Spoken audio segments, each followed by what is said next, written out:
Welcome to the show. I'm JJ Flazanes. I'm Doug Sandler, and wow, we have a third person here with us today. We do, and Is his identity being kept secret though? We're going to refer to him as William. William. Oh wow. William. Yeah, that sounds good. I like that. I got a thumbs up for that.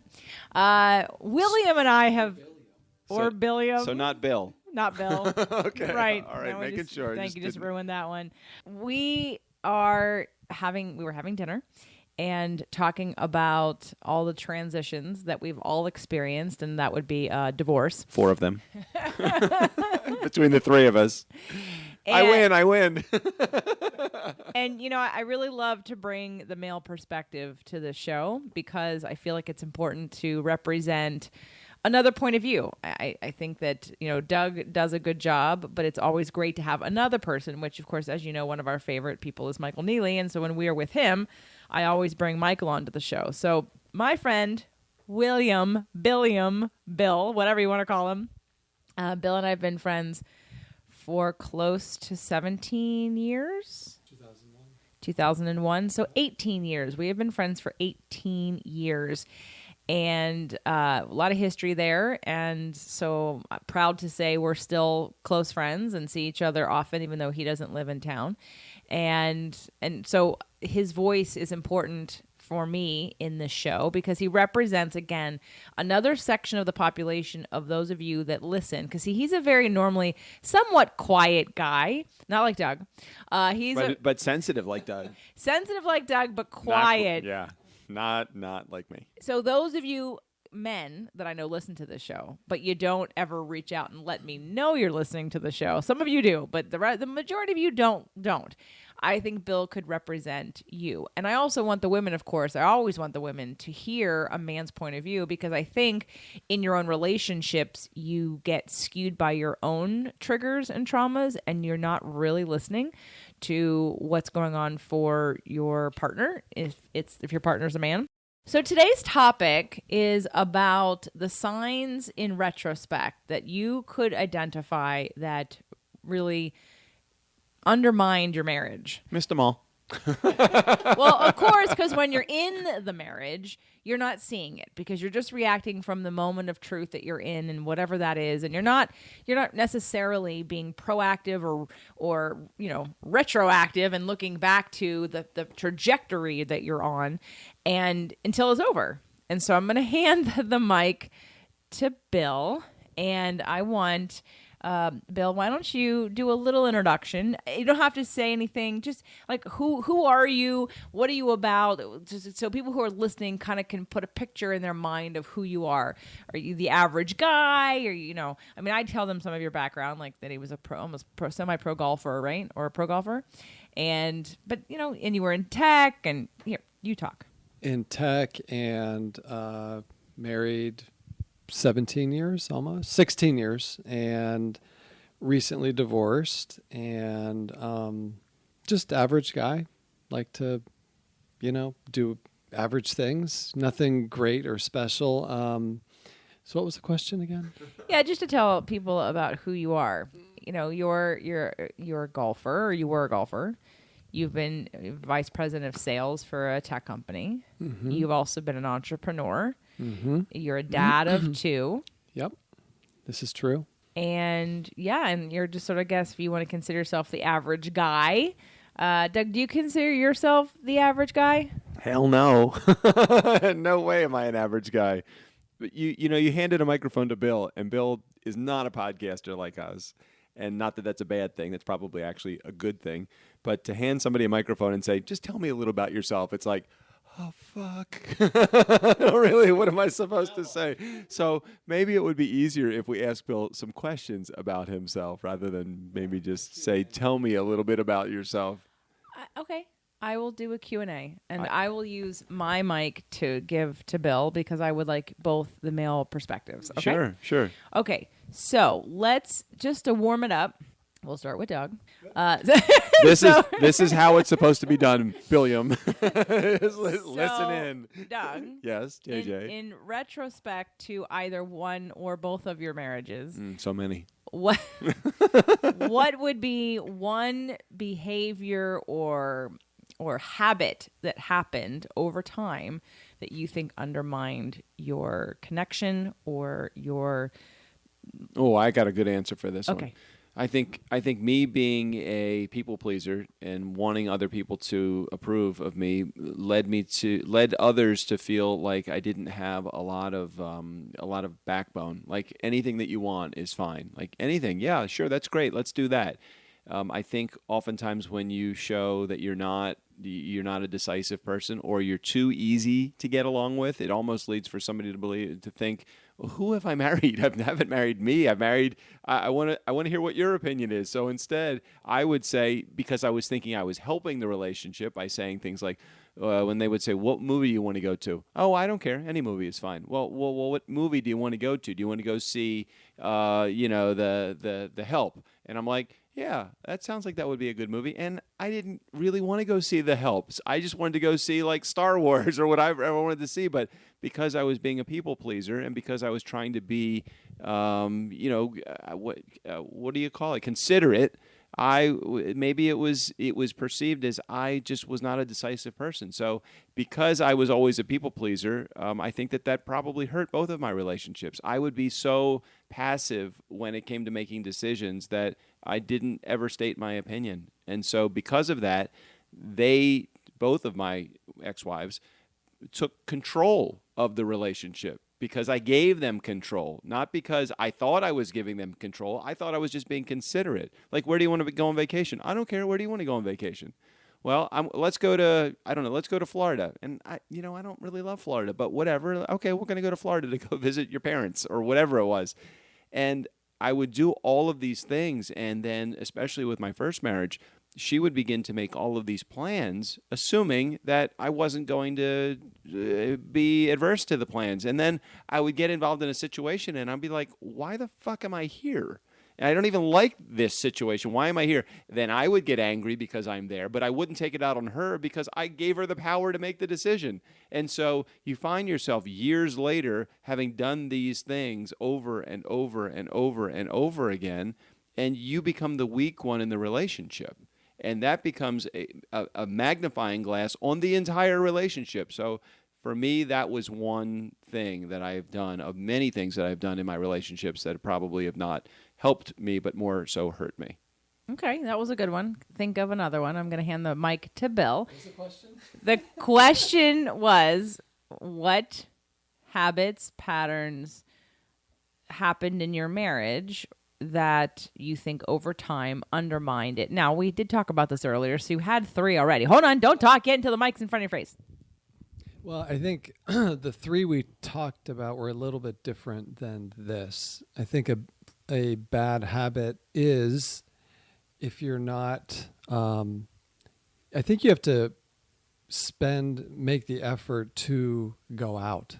I think once you have kids, you kind of get caught in this cycle of taking care of the kids, taking them to school, doing the homework. It just becomes this constant ongoing pattern you develop. And if you're not careful and you guys don't spend time going out together once a month or twice a month or whatever it is, that in of itself, if you don't do that, becomes a bad habit.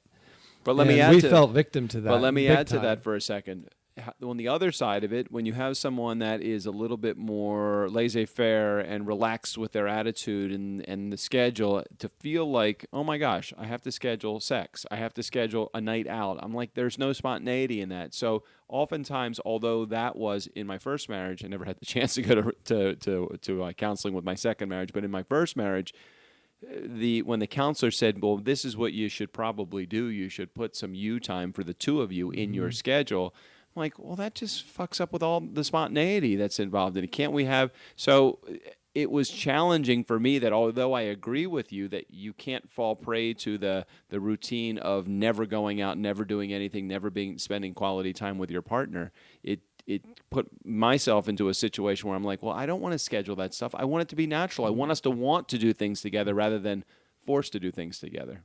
Right, and I agree with that. But even getting to the start, to actually start doing that, it really is important, and it's something that definitely affected us. Agreed. In our marriage. Agreed. Yeah, for sure. We kind of, at some point, and it was the point was once we had 2 kids, for sure. Then planning dates, doing stuff like that. They just stopped. When do you know, and I know this isn't part of maybe the plan of how you outline the show, but when do you know that you're at the point of no return? When you're at a position where you can't turn back, and I'm trying to be ultra sensitive to your situation because I know that you deal with your ex on a regular basis, and you guys aren't in the best of places, and that's probably pretty typical of where most people are in divorce. I'm very fortunate, at least in my first marriage, that because we have 2 kids together, we're pretty tight. I mean, I wouldn't say we're the best of friends, but I have no issue picking up the phone and calling her. But when did you know you were at the point of no return where you don't think anything that you would have done beyond that point would have enabled you to save your marriage? Or maybe you went to the last day thinking, I think it could still be saved. Actually, I always was sort of optimistic, even last year in 2018. That there was a chance to potentially save it, but it would have required lots of counseling and lots of effort on both people's part. And so I would actually say sometime within about 3 to 4 months of the actual final judge stamping the divorce decree, I was actually thinking, well, maybe this can, maybe we can actually go to counseling. I was somewhat optimistic. After the divorce was over, you thought maybe you'd get back together again? No, before 3-4 months before. Oh, the judge made it final that you thought you still had an opportunity. Well, I thought there was a possibility that if we both jumped into counseling and there was a chance we could save it, for the kids. But what I've come to find out for the kids. Again, we talked about this earlier today, that it's always challenging when you do it for the kids, because then to a certain degree, you're like, well, that doesn't make you any happier. Just because you're with the kid, you're doing it for the kids. So I'm the only one here without kids currently. And now on one hand, lots of people discredit me because of that. So they'll say, well, you don't know because you don't have kids. However, I'll say on every other front, normally I can have sort of a understanding of what's going on. I don't need to be having kids to understand the dynamics. I was a kid, and people are people, and psychology. So because I don't have kids, I look at something from a different vantage point. I'm not in it, right? And even in my own marriage, you can step in and out of being an observer to see how it affects others or how it's really affecting you. And you get the lesson when you're supposed to learn it. But I know a lot of people, clients, friends, acquaintances, that stay together for the kids. And we talked about this a little bit earlier, and I want to address it because I think people think I'm doing a good thing. I'm doing a good thing by staying for my kids. And I would say that maybe for some kids, it might be a good thing, or it might be not a bad thing.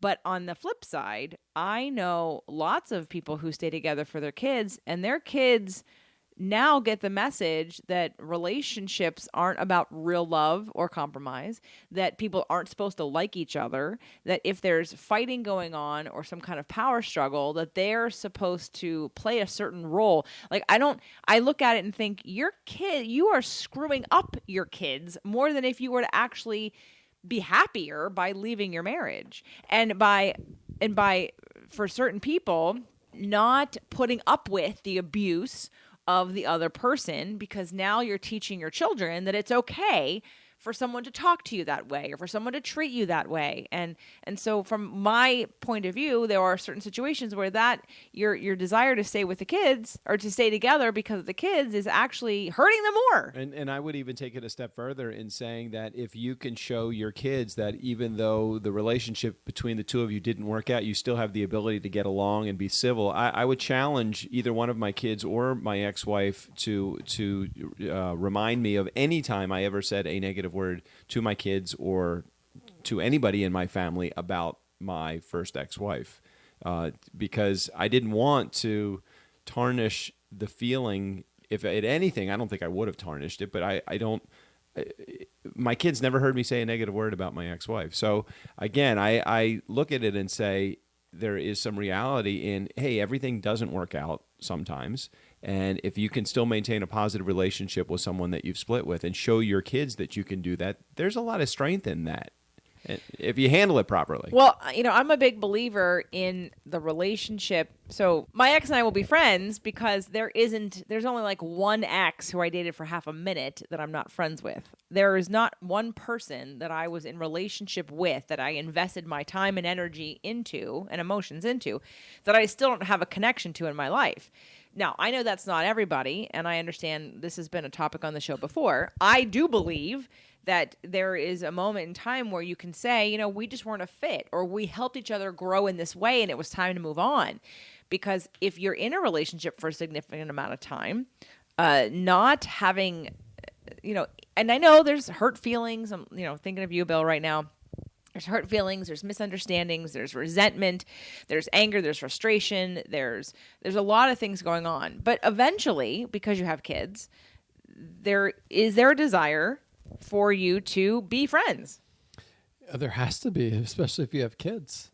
You have to, because you're going to be dealing with the other party for a long time, and especially depending on how old the kids are. So when I was saying try to do it for the kids, it was only the first time myself or my ex were having to deal with the situation. So we could only kind of deal with from our own frame of reference. And my frame of reference was, well, we got married, we have kids. The best thing I thought was to try to figure it out for the kids' sake to keep the family together, essentially. Mother, father, same house. On the flip side, you could flip a coin, and there's 50% that get divorced with kids. So we were also able to take a look at other couples that we knew of that they got divorced, and they had kids similar ages, and we were able to point out to our kids these other families that were in the same exact circumstances that we were about to enter, and show them that, hey, it's not as bad as you might think. And so that was kind of good, actually, to have different, not role models, but different examples of people that have gone through the same thing to show your kids. So I don't know what the answer is to try to save it, or how long you should try to save it on behalf of having kids. Okay, well, I'm going to ask a bunch of questions. Okay. Do you think you stayed in your marriage longer than you, quote unquote, should have for your sake because of your kids? Yes. Okay. And in retrospect, since that's what the topic of today's show was, and you mentioned about time, on a date night or spending time together, what would be maybe another behavior that you look back on and think, well, that didn't help our marriage either, and that undermined our connection over time? Just a little, not any one gigantic thing, but probably a series of little things that over the course of time, you chip away at those little things that you and your partner did and when marriage. And when you're in the middle of it, and let me just talk just from my personal experience, when you're in the middle of it, you don't realize that these things are detrimental to your relationship. So, when you do things like, and go back to my first example, when you are a people pleaser and you want to have your spouse really, what you're thinking is, oh man, I'm going to be really easygoing, and my wife is going to love me because I'm going to be easygoing. And so that first time that they make plans, they're like, okay, well, he's a pretty easygoing guy, and he lets me do what I want to do. Second time, it's like, man, I wish he would say something. Third time is, does the guy have the ability to make a decision? The fourth time is, fuck it, I'm just going to make the decisions. I'm not even going to ask him anymore. Fifth time, I start get angry because she's not asking me my opinion on it. And this whole thing was my fault to begin with. So it's like you said, Bill. It's just one thing at a time, one little tick off the clock every time they do it. And by the time you turn around and realize it, you can't take it back because it was your fucking fault to begin with. So it's like, holy shit, I'm the one that messed up on this. It's too late by then. Yeah, just little things in my own personal observation that, helped keep the marriage going, helped create affection, helped us stay connected. Little things got chipped away at over time that not any of them by themselves made a huge difference. But then when you add them all together, then they actually have a negative impact. So let's talk about what those little things are, because you named them earlier. Yeah, well, one would be like working out together. It's not a huge deal, but it's time together. It's being athletic together. It's doing something together. It's supporting each other in, that endeavor. And I can remember just talking about that as soon as you said working out together. I can remember in my second marriage that I would always really, really cherish that time in the morning, that like 6 a.m. to 6:30 time when you're just waking up and, the new world is coming to you in the course of your day. And my second wife, who was working on herself, and I, encouraged her to work on herself because she wanted to, she would go to the gym first thing in the morning. So that would completely wipe out that time that we had together. And not that it was every morning, but it was some mornings, and it was over a certain period of time. That was one of those little things that just chipped away. It was like, I like quality time also. It would be nice to have that quality time in the morning. And so the gym, although it was a self-improvement thing for her, it probably chipped away a little bit. Mm-hmm. Well, but you weren't going with her. What would have happened if you would have gone with her? See, Bill and his ex, I remember because I'd go with them. We'd all go together when I'd come to visit. And that was a routine that they had that, of course, I got to participate in as well. And I do remember that was very positive because, again, you're working on something towards your health and your well-being, and it's a common interest, and it was quality time. And since you've been here for the weekend with us, Bill, you've learned that your number one love language is quality time. This is true. Did you know that prior to this weekend? No, I did not. I've learned quite a few things this weekend. What else did you learn, Bill? Oh, boy. Lots This of was things. this was like a weekend of therapy. It's amazing. Like Bill stepped, he had no idea. He thought he was just getting in the car, To driving decompress, for 5 hours to get here to hang out with us. We had a therapy session in the Mustang today as we were driving up the down the coast of California. Which was quite good, actually. Yeah, it was very good. Yeah. JJ and Bill have had many late afternoon and evening conversations just about love languages, and it's amazing all of the education that Bill has gotten since he's been here. And Bill, there will be a bill for you on the way home. People pay a lot of money Oh for my gosh. my advice. So no, but seriously, let's wrap up this conversation about other things, because I know we had a couple others that came up for you that when you look back, you said intuitively you knew was a bad decision. It was going to undermine. Now you didn't know that your love language quality time, but if we look back, all the little things you're talking about were the things that took away quality time. Yeah, and even in these things, some of them, like the exercise one, it's almost a compound effect because the act of exercising in of itself leads to good things, right? Mentally, emotionally. Another one would be, we used to set aside some time to watch comedies together at night. 1 hour to watch a couple funny shows, Seinfeld, King of Queens, whatever. But anyway, so we would sit together to watch comedies together. And again, it's not only the time you're spending with that person next to them watching it, but then it's also the residual side effect of laughing, which is also good. So it's sort of when you lose that 1 hour event, you don't just lose the connection of you two being together, but then you potentially also lose the positive effects of the laughing. So, question. So, do you think that this was a cause and effect kind of situation where the fact that you weren't watching the shows together, what came first, the chicken or the egg, I guess is what I'm trying to say. Did you lose the gym together and the TV together because your relationship was going south, or did your relationship go south because you stopped watching and doing those things together? And it's not just those couple things; it's compound effect of many, many things like that. What do you think happened? Yeah, I think it was. They were the same, in sync. I don't think there was one before the other. I think they both slid at the same time. I think they were in parallel with each other, honestly. I don't know if I could identify the difference.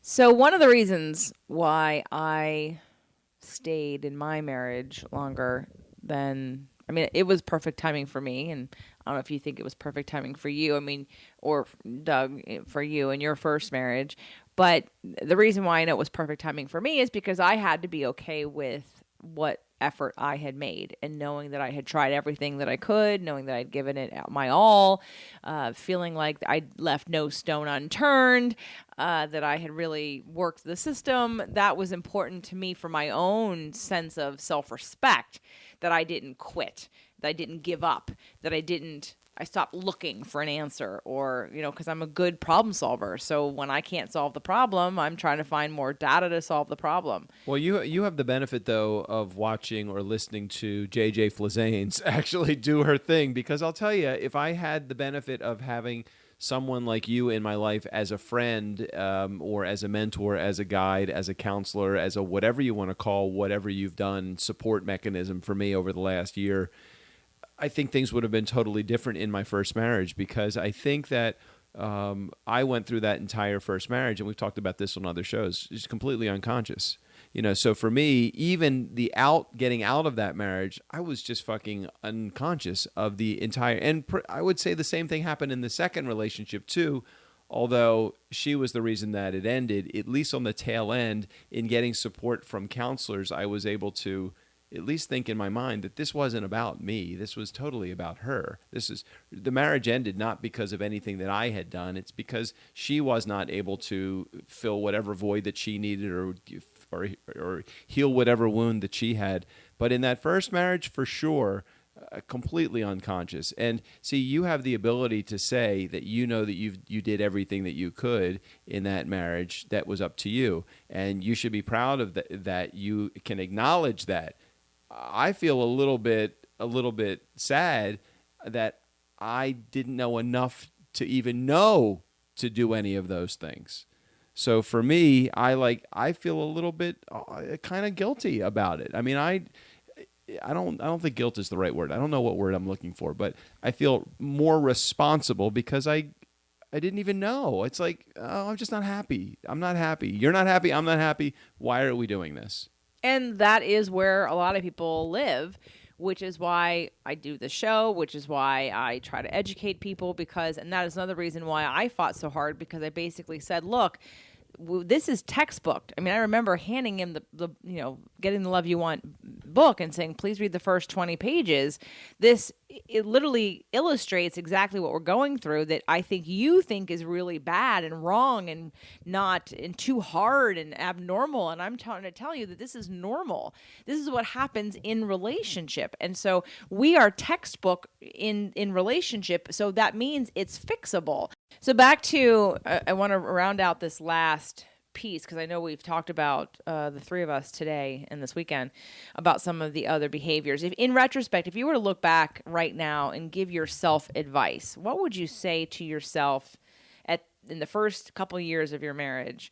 Don't lose sight of this, or speak up about this, or what advice would you give yourself, and in turn anyone else who's listening, whether you're in the same situation, you've gotten out of the same situation, or if you're, God forbid, if you're 20 or 25 or 30 and you're about to get married, or about thinking about getting married, and really, being clear about the kind of commitment you're ready to make and understanding all that's involved. If you listen to this show, you are a conscious person. And if you're a conscious person, that means you have a responsibility to do some work on yourself and be conscious of your partner. You're not going to fly through this numb and stupid and then get to the end and say, well, what happened? You know what's happening. You've been a fan of the show, so you've listened to some of the relationship shows that we've done, and so you're pretty clear. So Bill, let's start with you, and then Doug. What advice would you give yourself now, knowing what you know now, back then? Don't give up on those little things that we did that were affectionate, or private small talk, or things that helped us stay connected. Don't give up on those little things. Continue to do them, or if you do give up on them here and there, make sure you replace them so you still have a connection somewhere else. Honestly, now looking back and now moving forward for myself, honesty and communication are the two bedrocks that must be there, period. End of discussion. Moving forward, you have to communicate. You have to be honest. Those are deal breakers for me.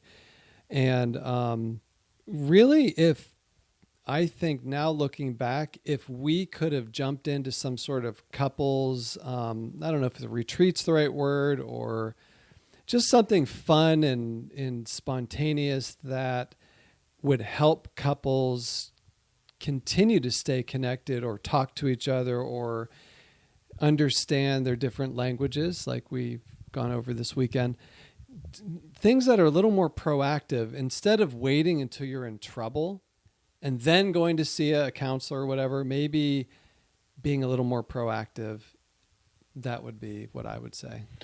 What I would add to that is, I completely agree with that, but what I would add to that is know that when you're brand new in this relationship, that every love language is being brought to the forefront. And no matter what your spouse does or your significant other does, you love it because everything is brand new. So number one, I would say, while I want you to immerse yourself in falling in love, because love is such an amazing thing, know that that initial honeymoon phase is going to wear off. It's going to wear off no matter how. If it might take 3 years, it could take 6 months. That initial honeymoon phase will wear. You have something to say, JJ, apparently. Has it worn off, honey? For us, Yeah. I think that initial like bump of adrenaline, yeah, I think that's worn off, but I don't think it's worn off in a bad way. I think it's matured into a better relationship when you get to know, when you can finish someone's sentences, and you can't do that in the beginning of a relationship. Well, we kind of did that in the beginning of the relationship, but because we have similar moons. I did get you. I did know you. We were friends first. It wasn't like we just started dating. I did know you for 6 months. I think that infatuation that grows into a solid love grows into a mutual respect. And I think that mutual respect is essential in building a long-term relationship. So just know that as you're listening to this, if you're in a new relationship, just know that this part that you're in right now, it's going to mature into something else. And what you don't want it to mature into is Godzilla or King Kong on top of the Empire State Building.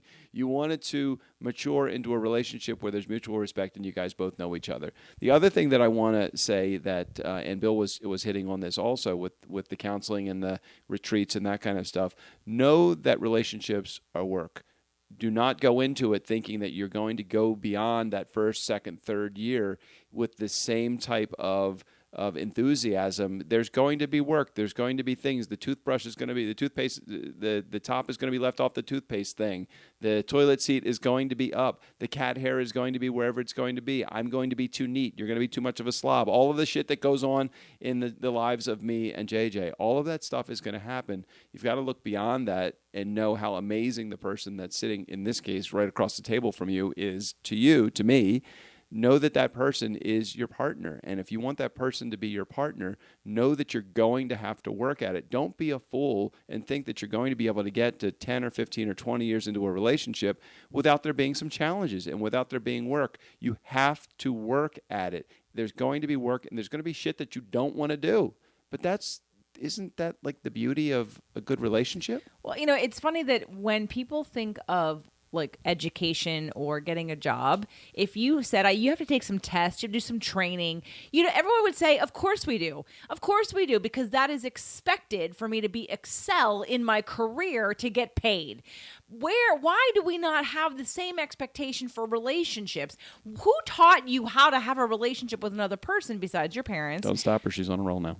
But really, it's like Bill's nodding his head vehemently here, because it's true that everyone, especially, and it's not just men are resistant. It's because there are a lot of men who actually want to work on their relationships and their women don't want to work on them. Now, not necessarily my audience. It's more the women want to work on their relationships and the men don't, is my guess. I know there are men out there who are listening who you fall into the category of the more proactive, aware, conscious guy. But generally speaking, I know it's this idea. And actually, speaking of, we mentioned on the show a couple weeks ago, Terry Real and his book, The New Rules of Marriage. Well, I think I've landed Terry Real to come on the show. Wow, that's very cool. So he's going to be coming on the show. And The New Rules of Marriage talks about the growth of our ideas of relationship, where if we look back to our parents and our grandparents, did they want the depth of connection that we want? Did they want the intimate, knowing best friend, finish your sentence, hold you tight? No, they that we wanted didn't? dinner on the table at 6:00 when the man walked in the door, and the man wanted a woman that would be subservient to him, and that's what was expected 50 years ago. That's just not how it is today. So get real. Well, and that's the point of his new rules of marriage, is that women, not all women, but most women have moved far beyond that, and men have moved far beyond that in terms of what they want, but haven't changed their behavior and how to get it. That being said, guys, when JJ and I have talked about this many times on the show, women are ovens, men are blowtorches. Understand that, but guys, romance your woman. Put yourself in a position where you can actually enjoy the company that you have, the emotional bond that you have created between the two of you. Just enjoy that. Women that are listening to this, when your man comes home, every once in a while, have something sexy on so that you guys can just fuck. I mean, that's what a guy wants sometimes. Sometimes that's what he wants. Woman, go ahead. It's a give and take, and again, that's part of the reason that understanding love languages, understanding masculine, feminine energies, understanding these things helps you to give and take in an equal way, so that one person isn't feeling like they have to give to the other person in an unbalanced fashion, and there's no resentment. So when it comes to relationships, and I wanted to do today's show because we've got, again, a bunch of us divorced. I'm not divorced yet, but these divorcees sitting Will you around hurry the up? table. I know. We got shit to do. Yeah, I know. Well, I mean, I'm working on it, but it's that understanding that you can look back on your relationship and maybe, Bill, do you have regrets, or do you just have new awarenesses? Regrets over the marriage, and why? Well, of course. Millions of them, yeah. And new awarenesses, yeah, both, for sure. Okay, so most of us, moving forward, let me ask you, what will you do differently? Oh, boy. What will I do differently? Well, again, I have to be a little more, in my own Don't case. get married again.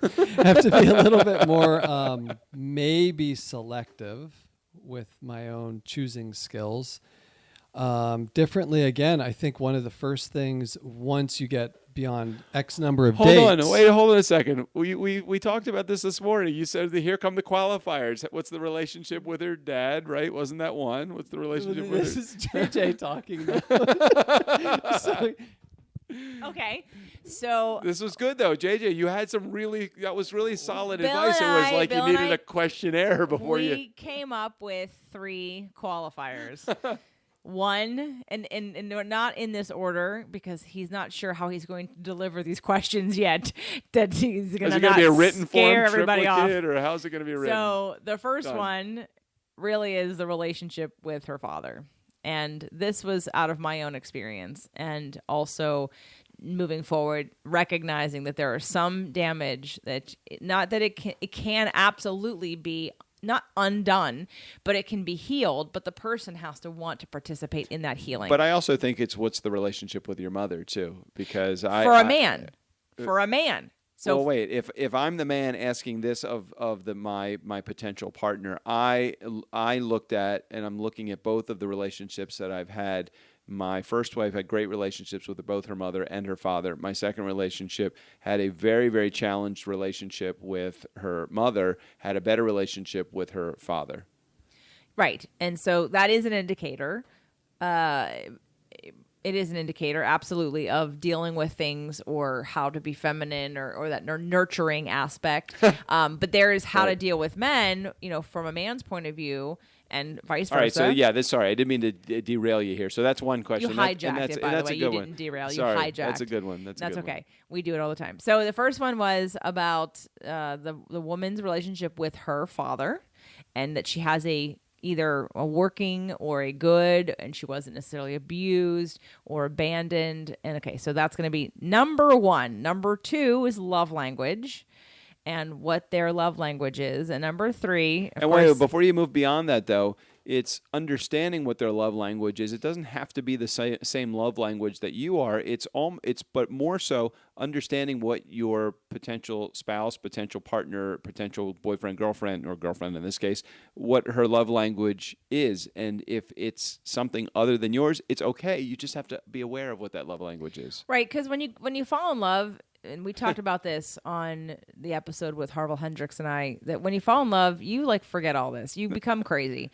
And so like Doug said, you all the love languages are usually used in the first 6 to 12 months of any relationship anyway. You get gifts, you spend quality time, you do acts of service, you have touch, you have words of affirmation. It's all there.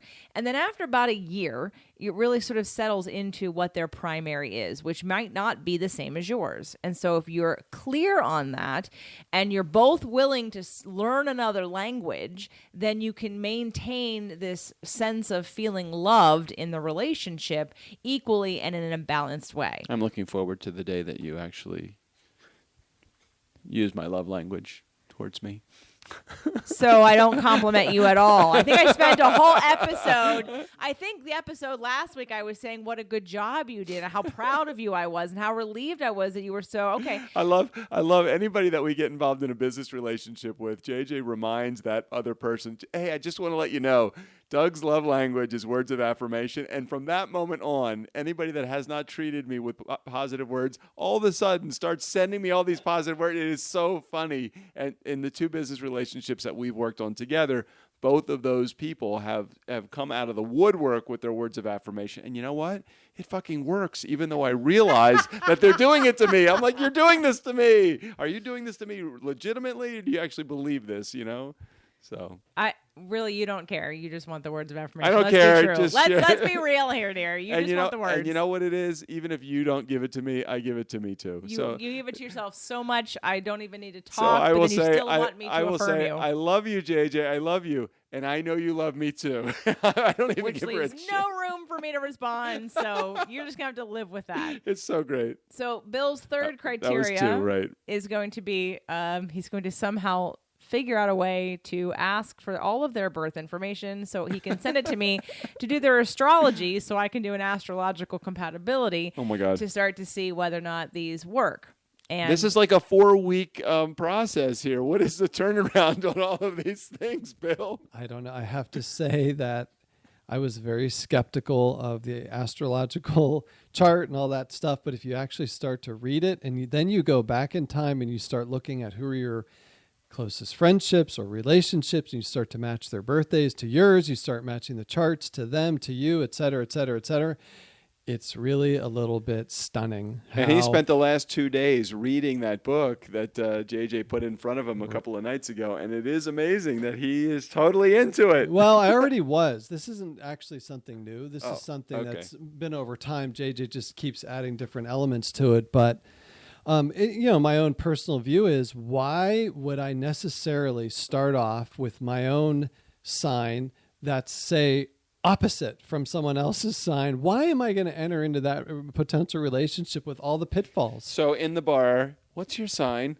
We're not saying. So with that said, yes, there's been new criteria. So that is something that Bill has learned in his last relationship. Doug, what have you learned? Who's your daddy? Who do you love? Who's your daddy? Who do you love? And what's your sign? How do you love? Oh, who's your daddy? How do you love? And what's your sign? If we have to break it down into, that could be a good title for this episode. Who's your daddy? Is that you? Oh my gosh. So what was the question again? Sorry, I lost. What in retrospect, what did you learn prior to me coming out of both marriages? Oh man, there's so much. It's so much. I think, and I'm going to say this, and I don't mean to say this in a selfish or self-centered or I-centered way, but the reality of it is, you need to be happy. You need to be happy. That's what I learned. You need to be happy. You need to find happiness, and happiness is not found in another person. You need to find happiness on your own. When you can be happy in your own skin, with your own self, with your own thoughts, with your own beliefs, with your own feelings, not blaming other people, never saying the words, "you hurt my feelings." Fuck those words, man. I have never heard those words said so much more truly than when you had mentioned that to me and said, I'm not responsible for your feelings. If I ever say those words, you hurt my feelings, or if those words ever come out of anybody's mouth, stop, slap yourself, and figure out what it is what wound is it that you're now diving deeper into. So I would say you got to be happy. I mean, that's one thing I've absolutely learned. And I did a show with Rachel Kaplan. She is the Healing Feeling Shit Show. The Healing Feeling Shit Show. She is coming on the show, and I was on her show. And she's got a thing with the word happiness, and I'd agree. There's a lot of people that think the word happiness is something you have to attain, and it's sort of this distant, like out there thing that you have to find. And here's the reality of happiness, and she and I agree on this. She just says it differently because of the work that she does with people that get really down on themselves because they're not happy. You have the ability to be happy at any moment of your life. It is a culmination of what you're focused on, what story you're telling yourself, and what belief you have underneath that. All of those elements are changeable. So if you look at a situation and decide that it is you are being treated this way because you're not worthy, or you're overweight, or you don't make enough money, or you're not smart enough, this is you deciding a story that may not be true, which means it's going to lead you into feeling badly, which is not happiness. And the easiest way to determine that is look at someone in your life that calls you complaining about somebody else. And I love my mom, and my mom, I'm sure that if she heard this, she would probably argue this point, but my mom looks at the negative in so many situations that I'm like, Mom, why are you framing the story this way? You're looking for negative. If you are looking for positive or you're looking for negative, you will find it. That's just reality of the law of attraction. Whatever it is that you're looking for, you're going to find it. So yes, your happiness is already there. You just have to reframe it and tell yourself a different story. And what gets in the way of that for a lot of you is your astrology, is your traumatic experience in life, and therefore that has shaped your belief about what's possible for you, or your deservability of a spouse or a situation or a life or money or a career. And so, but know that, I'm just letting you know in case you're listening to this and you have depression and you're feeling a lack of you're feeling like hopeless and you're frustrated and you don't know what to do, and you're telling me, JJ, no, I'm not happy and I can't find happiness. I want to be happy, but I'm not. I'm just telling you that here's the root of all of that are these three things: what you're focused on, what your beliefs are, and again, your predisposition to emotion in the first place, which would be the astrology piece. And that is one of the things that the book that Bill's been reading that I've talked about on the show many times, and those of you that have come to a live event have known this book. It's called Astrology for the Soul by Jan Spiller. Jan Spiller has since passed away, I believe, a year and a half ago. I tried to get her to the last Releasing What Weighs You Down, but she is deceased. And I could make it a little bit more challenging, but still possible. Still possible. I could have someone come channel her, sure. Yes. But the book is literally all about your true node placement, your north node, and that is your soul sign. That is the life lesson in this lifetime. And Bill's literally been reading this book for the last 2 days. He has read this entire chapter, which is very long, for 2 days. He took it to the beach. He meditated on it. He read it yesterday. It's been a pretty eye-opening thing. And it's not always going to be 100% accurate for all of you, but what it does is give you at least a little bit of insight as to what your predisposition to lean towards. But it's not a death sentence, and it's not an excuse. It's information that says, okay, this is how I am. And if I want it to be different, here are the things I need to work on in order to work with this energy to make myself better. Because happiness is a state of mind, a state of being, and a state of belief that is always available to you every moment of the day. It's, again, are you thinking thoughts? Are you creating momentum in a negative way, in a negative direction that take you further away from who you really are? Or are you believing and trusting in the process and saying, this is all for my greater good, that I decided to incarnate in this lifetime. I've chosen all of this. I'm responsible for all of this. It doesn't mean I'm stupid. It doesn't mean I'm dumb. It doesn't mean I'm unworthy. It just means I'm trying to learn something and grow and expand. And when you can look at life from that vantage point, you're not going to be depressed. You're not going to be unhappy. And you're going to take more responsibility, hopefully, for the things that you need to do, the discerning, self-care, self-respecting things that you do to keep yourself, in a place of self-love and respect. And that's really what it comes down to. So, any final words, guys? I feel like I want to cap this off today's show with what lesson? I'll start with Bill, actually, because Doug talks more.